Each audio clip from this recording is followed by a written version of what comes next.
کہ مجھے اقتدار میں کیسے رہنے دیا جائے گا، مجھے کیا حصہ مل جائے گا اقتدار میں، یا میں کیسے جیل سے باہر آ جاؤں گا، یا کوئی بھی عوام کی بات نہیں کر رہا، کوئی بھی ملک کی بات نہیں کر رہا.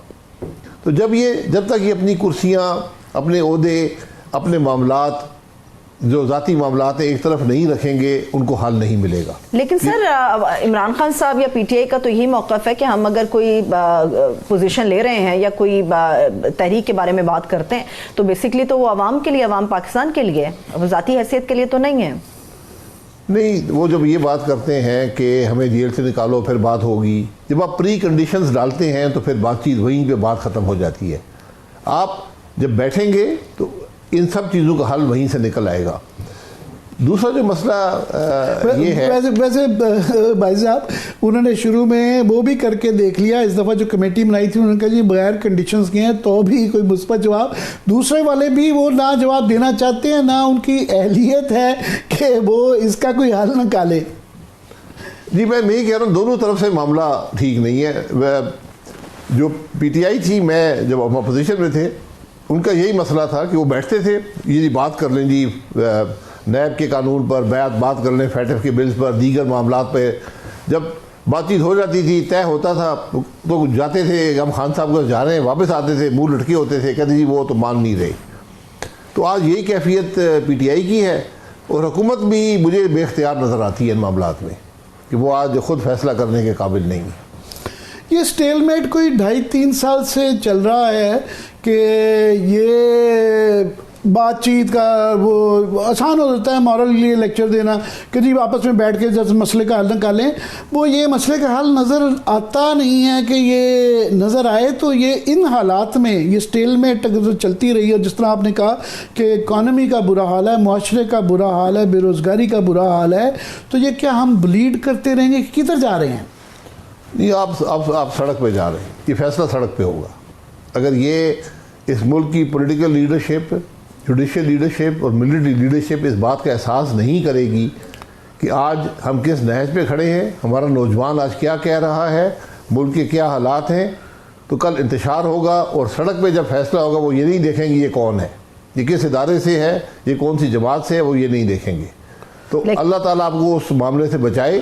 آج بھی وقت ہے ان معاملات کو طے کریں، اور ایک سیاسی جو لیڈرشپ ہے اس کا تقاضا ہے کہ مل کر بیٹھیں. لیکن عباس صاحب انہوں نے یہ بھی تو کہا ہے کہ اب سڑک پہ آپ نکل کے دوبارہ دیکھ لیں. یہ تو گورنمنٹ نے ان کو پورا کہا ہے کہ آپ آئیں دیکھ لیں دوبارہ. 26 نومبر کے گولیاں جو ہیں یہ کوئی چھوٹی بات نہیں تھی کہ گولی تو چلی، اس میں تو کوئی بحث نہیں ہے کہ اتنا چانس رسک لیا جانا. میں یہ ایک پارٹی کو نہیں کہہ رہا کہ یہ یا وہ، مگر یہ اتنا بڑا چانس لینا سڑک پہ جانے کا، دوسری دفعہ کوئی اس طرح کا رسک لینا بھی کہ سڑک پہ آ کے اور اس طرح کی گولیاں چلنے کے ماحول ہو، یہ تو بہت زیادہ چانس نہیں لیا جا رہا. جی عامر صاحب، جب تنگ آمد بجنگ آمد، میں سیاسی ورکر کی بات صرف نہیں کر رہا. جس دن عوام تنگ آ گئے اس نظام سے، ان کو محسوس ہوا کہ ہمارا حق ہمیں نہیں مل رہا، ہماری رائے کا احترام نہیں ہے، ہمارے حقوق جو ہم سے لیے جا رہے ہیں، آزادی ہم سے لی جا رہی ہے، لوگ سڑک پہ نکل آتے ہیں. ایک بریکنگ پوائنٹ ہر قوم کا ہوتا ہے. ہمارا کچھ زیادہ ہے. آپ دیکھ لیں کیا ہوا بنگلہ دیش کے اندر. تو یہاں بھی، اور اللہ اس معاملے سے بچائے، میں حقیقت سے آپ کو کہہ رہا ہوں، بنگلہ دیش کے اندر وہ سوسائٹی میں اور ملک میں وہ فریکچرز نہیں تھے جو ہمارے تھے. وہاں ایک پولیٹیکل فریکچر تھا. صرف آپ کے فریکچرز ہر قسم کے اور بہت گہرے ہیں. آج بھی وقت ہے کہ ان باتوں کو سمجھیں. اس کی جو آج اس کی نشاندہی کر رہے ہیں، اس کا حال ہی میں چاہوں گا اس کا بھی بیک گراؤنڈ جن کو نہیں پتا، ویسے تو سب کو پتا ہے. جو مری کے اندر جو آپ کے واقعہ ہوا، یہ میں اس کو لارجر پرسپیکٹو میں دیکھ رہا ہوں کہ یہ لوگ ویسے ہی کیونکہ حالات سے، مہنگائی سے، باقی گھٹن کے ماحول سے اتنے تنگ ہیں، ایک ڈس امپاورمنٹ سے، کہ جہاں بھی یہ ہلکا سا وہ چنگاری آتی ہے وہ بڑی جلدی وہ پھیل جاتی ہے. تو میں چاہوں گا اس میں ذرا بتائیں گے مری میں کیا ہوا. مری میں جو معاملہ تھا یہ 2-3 ڈفرنٹ معاملات تھے، لیکن جو حکومت جب بے حس ہو جائے، اس کو عوام کی پرواہ نہ رہے، وہ یہ سمجھے کہ میرا حکم ہی چلے گا، پھر لوگ اٹھ کھڑے ہوتے ہیں. اور یہی وہاں پر ہوا. جو معاملات تھے ہر بات کا حل موجود ہے. اگر غلطی بھی ہوئی ہے اس کا بھی حل موجود ہے. بلڈنگز کا معاملہ ہے، کوئی ایسی بات نہیں ہے. تو طے ہو سکتا تھا، لیکن آپ نے بار بار، اور جب ایسے حالات پیدا ہوتے ہیں پھر انتظامیہ بھی پیسے پکڑ لیتی ہے، جس کو پیسے دیتا ہے اس کو چھوڑ دیتے ہیں، جو نہیں دیتا اس کو توڑ دیتے ہیں. یہ معاملات وہاں پر پچھلے 2 سال سے چل رہے ہیں. تو لوگ کھڑے ہو گئے، لوگوں نے ایک پرامن جرگہ کیا. میں خود وہاں موجود تھا، 6 گھنٹے وہ چلا ہے ٹھنڈ میں، منفی ٹیمپریچر سے تقریباً وہاں پر. اس کے بعد سے آج تیسرا دن ہے، بار بار ہر کبھی ایک پرچہ کو 5-6 پرچے اور 780A. سنا آپ کے اوپر بھی یہ پرچے داغ دیے گئے ہیں. مجھ بھی بہت سے پرچے ایک اور ڈال دیں کہ کون سی قیامت آ جائے گی. لیکن بات یہ ہے کہ حکومت کی سوچ دیکھیں کہ جو حکومت اتنی خوفزدہ ہو کہ وہ ایک پرامن، جہاں پر ایک پتھر کسی نے نہیں مارا، کسی کو گالی نہیں نکالی، آپ 780A لگا رہے ہو لوگوں پر. 144 سر نافذ کر دیا نا وہاں پہ. اور مجھے حیرانی اس لیے بھی ہوتی ہے کہ مری کے متعلق باقی پنجاب میں کیا پورے پاکستان میں لوگ یہ ایک شکایت کرتے تھے کہ کیونکہ میاں صاحب کا وہاں ٹائم خاندان کا، شریف خاندان کا بہت زیادہ گزرتا ہے، ان کے گھر ہیں اور ان کی بڑی وہاں پہ ایک پکنک کا ایک ماحول رہتا ہے، اور وہاں کی جو ڈیولپمنٹ تھی وہ باقی پنجاب سے بہت آگے رہی، سڑکیں بنتی رہیں، گیس وہاں پہ پہنچ گئی.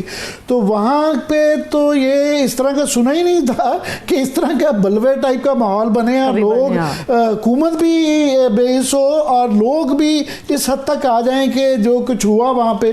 نہیں، بلوا کوئی نہیں تھا، بالکل پرامن معاملہ تھا. باتیں ہوئی 5-6 گھنٹے تقریباً وہ چلتا رہا، اور صرف باتیں ہوئی، کوئی کسی نے پتھر نہیں مارا، کسی نے کوئی ایسی بات نہیں کی.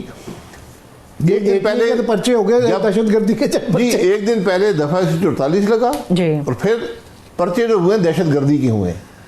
دہشت گردی کا قانون پڑھا ہے پنجاب پولیس نے، ان وزیروں نے پڑھا ہے جو یہ پرچے درج کرواتے ہیں، ان لوگوں نے پڑھا ہے. دہشت گردی آپ اپنے خود اپنے ملک کی نفی کر رہے ہیں کہ آپ کے ملک میں دہشت گردی ہو رہی ہے، کہ پنجاب میں دہشت گردی ہو رہی ہے. جو لوگ پرامن رہے، انہوں نے، کسی کے پاس ہتھیار نہیں تھا، آپ کیسے 780A لگا سکتے ہیں؟ 780A آپ نے مذاق بنا لی ہے.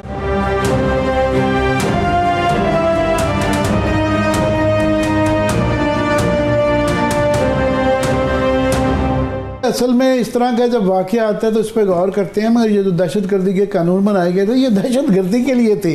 یہ ایک پولیٹیکل سپریشن کے لیے، لوگوں کو دبانے کے لیے، لوگوں کو اپنے رائٹس کے لیے لڑنے کے لیے روکنے کا ایک ٹول بن جاتا ہے. تو نہ قانون کی وہ پھر ویلیو رہ جاتی ہے، نہ عدالتوں کی رہتی ہے، اور یہ کافی مہینے سالوں سے سلسلہ جاری ہے. مگر یہ اس طرح کا واقعہ ہوتا ہے تو ایک دم روشنی پڑتی ہے، اس کے اوپر نظر پڑتی ہے کہ جناب یہ تو بہت زیادہ قانون کا مس یوز ہو رہا ہے. تو جتنے 780A کے پرچے پچھلے 8 مہینے میں پنجاب میں ہوئے، پنجاب کی تاریخ میں نہیں ہوئے. یہ آج حکومت 780A پہ چل رہی ہے، اس کے پاس اپنی کوئی ریٹ نہیں ہے، کوئی مینڈیٹ نہیں ہے، صرف 780A ہے. یہ پولیٹیکل دہشت گردی ہے آج.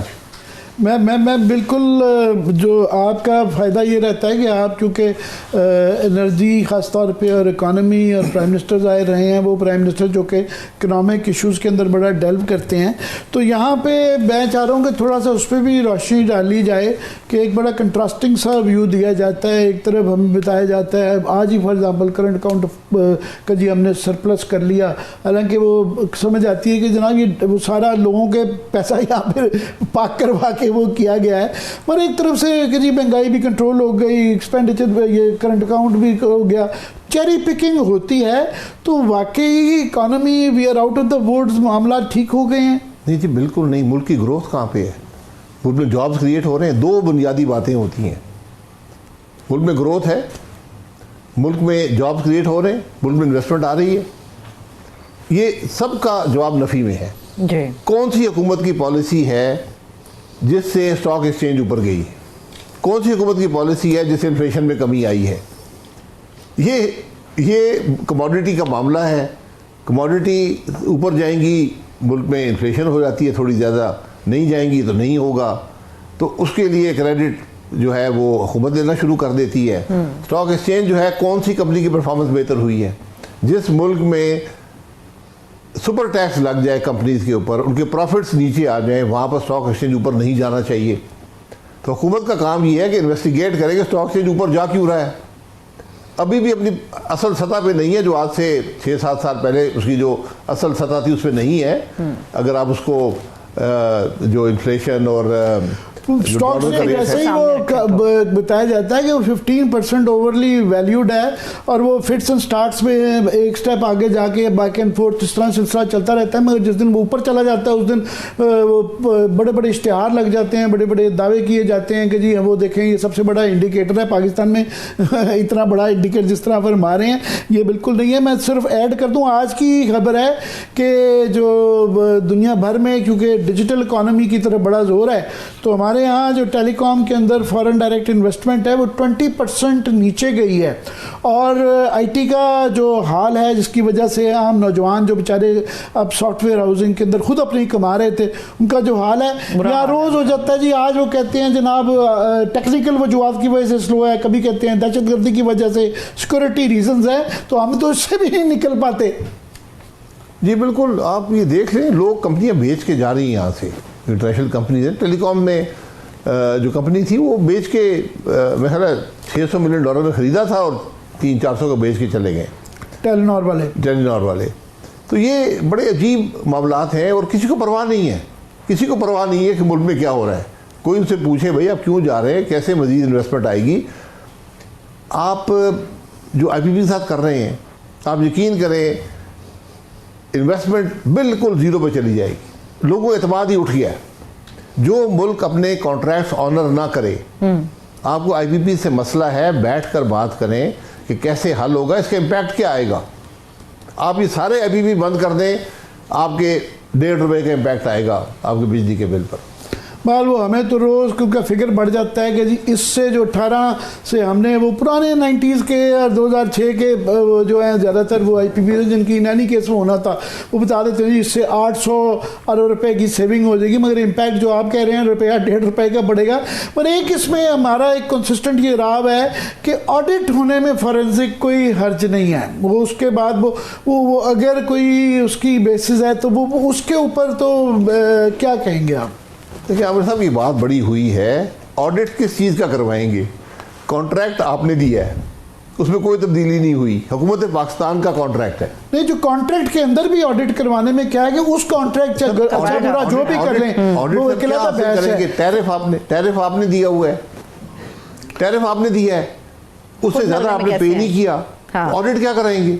یہ بڑی عجیب بات ہے۔ مجھے کوئی سمجھا دے کہ ان لوگوں نے چوری کی کیسے، میں بھی پتہ کرنا چاہتا ہوں۔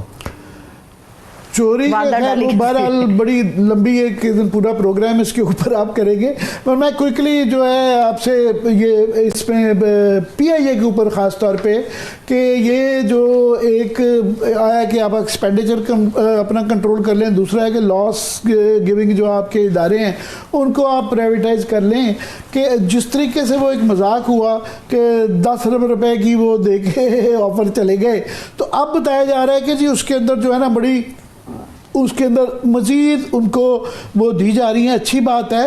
پر اب آپ دیکھتے ہیں کہ یہ امکان ہے کہ ہمیں اس ماحول میں اس کا بہتر بیچ پائیں گے اس کو۔ دیکھیں جو پی آئی اے کا بڈ کا سٹرکچر تھا، جو آپ نے سٹرکچر بنایا تھا، آپ یقین کریں جو اس میں 10 ارب کی بڈ آئی ہے وہ بہت اچھی بڈ تھی۔ میں آپ کو حقیقت بتا رہا ہوں، اور اس کی میں آپ کو یہ دلیل یہ دے دیتا ہوں کہ 6 لوگوں نے بڈ کیا، 6 لوگوں نے اسپیشل انٹرسٹ ڈالا تھا، 5 نے بڈ ہی نہیں کیا، انہوں نے ریجیکٹ کر دیا اس سٹرکچر کو، ایک نے قبول کیا، تو اب وہ 10 ارب دے رہا ہے، آپ کہتے ہیں نہیں 85 ارب دو، اور اب جو سٹرکچر تھا وہ یہ تھا کہ 85 ارب میں سے 15% حکومت رکھے گی، باقی کمپنی میں ڈال دے گی۔ تو یہاں بھی آپ کا کون سا نقصان ہو رہا ہے بھائی؟ آپ اگر اس نے کم بڈ کیا ہے تو کمپنی میں واپس پیسے کم جائیں گے، تو آپ کو کیا فرق پڑتا ہے؟ آپ کا سال کا 60 سے 70 ارب کا نقصان ہے، اس سے آپ بچ جائیں گے۔ تو آپ کہہ رہے ہیں جب مفت بھی دینا پڑے تو جان چھڑا لیں، وہ آپ کا لاس بچ جائے گا۔ جیب سے پیسے دے کر جیب سے 70 ارب آپ ہر سال ڈالیں گے تو کم از کم 10-20 ارب اس کو دے دیں۔ میں ویسے تیار ہوں کہ اگر مجھے کوئی جیب سے پڑھ کے حکومت دے دے، اور جس طرح یہ جس وہ ایک سنگل بڈ تھی ان کا کوئی ایکسپیرینس نہیں تھا ایئر لائن کے اندر، اور وہ جو 10 ارب روپے ابھی بعد میں پتہ چلا کہ ان کے پاس وہ دینے کے لیے گارنٹیز بھی ان کی کوئی اتنی اوتھینٹک نہیں تھی، تو اس صورت میں تو پھر کوئی بھی لے لے گا کہ میں اگر جیب سے ڈال کے دے دیا جائے۔ نہیں سر ضبط کر لیں نا، نہیں دیکھیں آپ $1 ارب کی لائبلٹی جو بائر ہے زیوم کر رہا ہے $1 ارب کی، یہ معمولی رقم نہیں ہے۔ $1 ارب کی میں کب بناؤں گا؟ جو گناہ حکومت نے کیے ہوئے ماضی میں وہ آپ پاس آن کر رہے ہیں جو بائر کو کہ تم جناب یہ پے کرو گے $1 ارب، میں آپ کو گن کے بتا سکتا ہوں۔ تو پھر آپ کیا کرنا چاہتے ہیں؟ تو اس لیے آپ کو آج بغیر پیسے کے بھی ایک اچھے بائر کو اگر آپ دے دیں جو چلا لے تو بہت اچھی بات ہے۔ پر یہ پھر اس وقت کیونکہ گھوم پھر کے جو آپ نے پہلی بات کی تھی کہ جب تک سیاسی استحکام نہیں آئے گا تو معاملات نہیں چلیں گے، تو جو بائر بھی ہیں ایسے موقع پہ ہم بیچنے جا رہے ہیں، جبکہ ورسٹ سچویشن ہے یہاں پہ کہ کوئی بھی یہاں سے فورن ڈائریکٹ انویسٹمنٹ کی فارم میں باہر سے پیسے لا کے یا کوئی بھی انویسٹ نہیں کرنا چاہے گا کیونکہ ماحول نہیں ہے۔ تو پہلے یہ ایگ اینڈ چکن کی ڈیبیٹ آ جاتی ہے کہ پہلے ماحول بنائیں پھر یہ بیچیں، یا یہ بیچیں گے تو اس سے ماحول بنے گا۔ نہیں دیکھیں پی آئی کی اگر بات کر رہے ہیں نا، اوور آل میں ابھی اس وقت کر رہا ہوں، ناٹ جسٹ جی اوور آل آپ کو پہلے ماحول درست کرنا پڑے گا، پولیٹیکل اسٹیبلٹی آپ کو چاہیے، پھر لوگوں کے کچھ اعتماد آئے گا کہ ہم یہاں انویسٹ کر سکیں۔ دیکھیں سیاسی انتشار رہے گا، میں باہر سے پیسے لاتا ہوں، یہاں پہ ایکسچینج ریٹ بدل جاتا ہے، میرے پیسے تو وہیں ڈوب گئے۔ اب جن لوگوں نے پاکستان میں پراپرٹی میں انویسٹ کیا تھا $100 کے ڈالر پر، آج وہ سب نقصان میں ہیں، اپنا پیسہ بھی ریکور نہیں کر سکتے، حالانکہ قیمتیں دگنی ہو گئی ہیں، لیکن ڈالر جو ہے 3 گنا گر گیا ہے، بڑھ گیا ہے، تو ان کو بیچاروں کو جو اوورسیز آئے تھے سب نقصان میں چلے گئے۔ پر اگر کوئکلی جو ہے آپ سے جو ہے اب آپ کی اپنی پارٹی بھی آپ نے بنائی ہوئی ہے اور آپ بڑے وہاں پہ ایک انفارمڈ ڈبیٹ بھی ہوتی ہے، سو 2 3 4 چیزیں جو آپ کہیں گے فوری طور پہ کرنے کی ضرورت ہے، کیا ہے؟ رول آف لا ہے، رول آف لا، آئین، سب سے پہلے ملک کا نظام آئین پہ لے آئیں، ورنہ آپ کا ملک نہیں چلے گا۔ اور دوسری بات یہ ہے کہ سیاسی انتشار ختم کریں۔ 26ویں آئینی ترمیم کے بعد آپ سمجھتے ہیں کہ یہ رول آف لا سے مستحکم ہوا ہے، ہمارا عدالتی ڈھانچہ مضبوط ہوا ہے اور آئین اور قانون کا لا سے کوئی ماحول بہتر ہو گیا ہے؟ نہیں جی، آپ کا پورا جو سیاسی جو آئینی ڈھانچہ ہے وہی سارا ڈسٹرب ہو گیا، کیونکہ جو ایک پلر تھا اس ڈھانچے کا جو جوڈیشری تھی وہ اب تابع آ گئی ہے ایگزیکٹو اور بائی ایسوسیشن پارلیمان کے، تو وہ کیسے چلے گی؟ اب جج بھی آپ لگائیں گے، ججنگ کی پرفارمنس بھی آپ چیک کریں گے، بینچ بھی آپ بنائیں گے، تقرریاں اور ترقیاں بھی ان کی یہی کریں گے، وہ سب آپ کریں گے تو پھر کیسے ملک چلے گا؟ ابھی آج جو ہے جسٹس مندوخیل صاحب کا انہوں نے کہا ہے جی کہ ڈرافٹ پیش کیا ہے انہوں نے کہ جو کمیٹی ان کو سلیکشن کرے گی منصور علی شاہ کی ریکمنڈیشنز کے ان کا بقول انہوں نے انکارپوریٹ کیا اور ایک بڑا پیمانہ سا بنا دیا ہے۔ تو اس پیمانے کے بعد آپ کا کیا خیال ہے کہ یہ جو ایگزیکٹو کا اس کے اوپر ہولڈ ہے یہ کم ہو جائے گا، اس کے مطابق ہوں گے جج، یا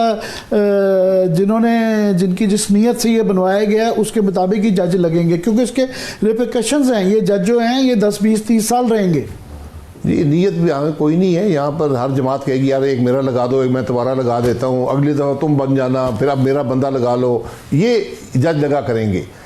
ججز آپ نے لگانے ہیں صرف ایک پیمانہ ہے، پارلیمانی کمیٹی بنائیں، پبلکلی ان سے کویسچننگ ہو وہاں پر، جس طرح امریکہ میں ہوتی ہے سینٹ کمیٹی کی، پوری زندگی جج کی پاکستان کے عوام کے سامنے رکھیں، میں دیکھتا ہوں کون جج بننے آتا ہے۔ پھر وہ کئی دفعہ تو پھر وہ جو ہے صرف وہ کمیٹی کی ہیئرنگ نہیں ہوتی، وہ پورے سینٹ کا اگر وہاں پہ پھنس جائے تو پورا ووٹنگ ہوتی ہے۔ جی نہیں آپ یہاں کمیٹی کے سامنے جو سوال کرنا چاہیں پبلک ٹی وی پر لائیو ہو، میں دیکھتا ہوں کون جج بننے آتا ہے، وہ جج ہوگا جو اس پیمانے سے گزر کے آئے گا، وہ جج ہوگا جو اس ملک کے سیاسی جو عدالتی نظام میں اپنا رول ادا کر سکے گا۔ فی الحال تو جو جج امید جو کی جا رہی تھی کہ عدلیہ کی طرف سے مزاحمت ہوگی وہ بھی کوئی ایسی نہیں آ رہی، بڑی خوشی کے ساتھ آئینی بینچ کے جو ہے جج بھی بن رہے ہیں، اور حالانکہ تقرری کے پیمانے بڑے کمزور ہیں، اور وکلاء کی طرف سے بھی جو ہے 26ویں جو یہ سپریم کورٹ بار الیکشن کے جو بار کے الیکشن ہوئے ہیں اس میں وہ گروپ جیتا ہے جو کہ 26ویں آئینی ترمیم کے حق میں ہے، اور ان دا نیم آف آسما جہانگیر جو ہے وہ گروپ کہلاتا ہے۔ تو کیا کرے جب یہ بار اور بینچ بھی ایک طرف ہو سیاسی جماعتوں کی میجورٹی جنہوں نے 26ویں ترمیم پاس کی ہے وہ بھی اس کے حق میں ہوں، تو پھر آپ اور میں تو کیا میٹر کریں گے؟ کسی دن تو میٹر کریں گے نا، آج نہیں کر رہے۔ جب آپ ایک ایشو کی صحیح سائڈ پہ کھڑے ہوتے ہیں، ایک دن وہ میٹر کرتا ہے۔ صحیح ہے۔ تو پھر یہ مری والا واقعہ یا اس طرح کے جو ہوتے ہیں کہ لوگ پھر اپنے ہاتھ میں قانون لینا شروع کر دیتے ہیں۔ بہت صحیح بات کہی آپ۔ ٹھیک ہے عباس صاحب، جاتے جاتے مجھے ایک آخری سوال آپ سے کرنا، پھر میں بریک کی طرف چلے جاؤں گی۔ آپ سابق وزیر اعظم بھی رہے ہیں پاکستان کے، اور آپ انٹرنیشنلی بھی معاملات کو دیکھتے رہے ہیں۔ مجھے یہ بتائیے گا کہ ہمارے خطے میں بہت بڑی تبدیلیاں آ رہی ہیں عالمی سطح پر، پاکستان کا جو رویہ ہے، موجودہ رویہ ہے، وہ کتنا سنجیدہ آپ دیکھتے ہیں انٹرنیشنل ایشوز کو لے کے؟ دیکھیں، جو کچھ آپ اپنے ملک میں کرتے ہیں پوری دنیا دیکھتی ہے۔ اگر آپ اپنے ملک میں وہ عمل کریں گے جو غیر جمہوری ہیں، جو غیر آئینی ہیں، جہاں پر اگر آپ اپنے ملک کے عوام کے حقوق ضبط کریں گے، ان پر پابندیاں لگائیں گے، تو دنیا آپ کا احترام نہیں کرے گی۔ ہمیں شاید اس بات کا احساس نہیں ہے۔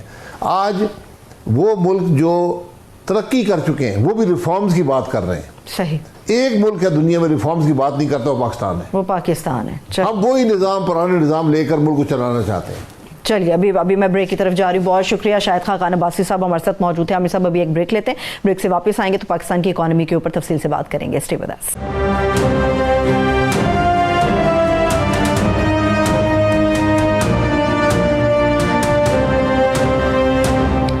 بریک کے بعد ایک مرتبہ پھر سے خوش آمدید کہیں گے، اور اب پاکستان کی اکانومی کے اوپر ہم بڑی تفصیل کے ساتھ گفتگو کرنے جا رہے ہیں۔ اس معاملے پر مزید بحث کرنے کے لیے، تجزیہ پیش کرنے کے لیے ہمارے ساتھ ماہر معاشیات ڈاکٹر شاہد حسن صدیقی صاحب بھی موجود ہیں۔ ڈاکٹر صاحب بہت شکریہ آپ کے وقت کے لیے۔ عامر صاحب، مجھے تو ایسے لگتا ہے کہ دودھ اور شہد کی نہریں بہہ گئی ہیں، اسٹاک ایکسچینج ماشاءاللہ زبردست جا رہا ہے ہمارا، شرح سود بھی ہماری کم ہو گئی ہے، روپیہ بھی کچھ میسر کم ہو گیا ہے، تو لگتا ہے کہ پاکستان کے اندر اچھا وقت آنے والا ہے۔ جی، میں چاہوں گا ڈاکٹر شاہد صدیقی صاحب کا اس پہ ویو لوں۔ ڈاکٹر صاحب، یہاں جو ہے نا باقاعدہ روز بھنگڑے ڈالے جاتے ہیں، آج بھی ڈالے گئے۔ انہوں نے کہا جی کرنٹ اکاؤنٹ ہمارا جو ہے نا وہ سرپلس میں آ گیا ہے، اور یہ انہوں نے فہرست بتائی ہے، اور ساتھ میں اس کے وہ تفصیلات 33% بڑھ گئی ہیں، اور یہ پوری جو ہے نا چیری پکنگ کر کے ایک پکچر۔ یہاں عام آدمی کی چیخیں نکلی ہوئی ہیں، اور وہ جو فگرز کچھ حد تک وہ ٹھیک بھی ہیں، مگر جو ایک دودھ اور شہد کی نہروں کا ایک ماحول ہوتا ہے، عام آدمی وہ سے نہیں محسوس کر رہا، ڈونرز محسوس نہیں کر رہے، تو کیا صورتحال ہے کیا؟ بہت شکریہ آپ کا۔ دیکھیے، بات یہ ہے کہ میں جو کچھ باتیں ابھی آپ کو بتاؤں گا اس کی کریکٹنس کی ذمہ داری میری ہے۔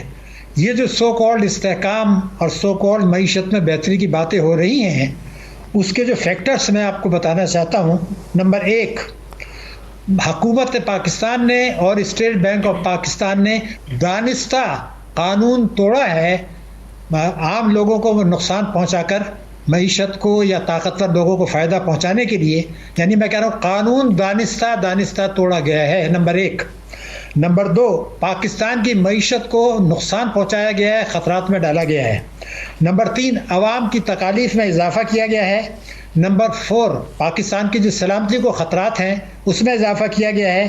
نمبر 5، اعتماد کا سنگین بحران حکومت اور قوم میں وہ پیدا ہوا ہے، بینکوں میں اور ڈپازیٹرز میں پیدا ہوا ہے، اور سرمایہ کے فرار کا جو رفتار ہے وہ تیز ہوئی ہے۔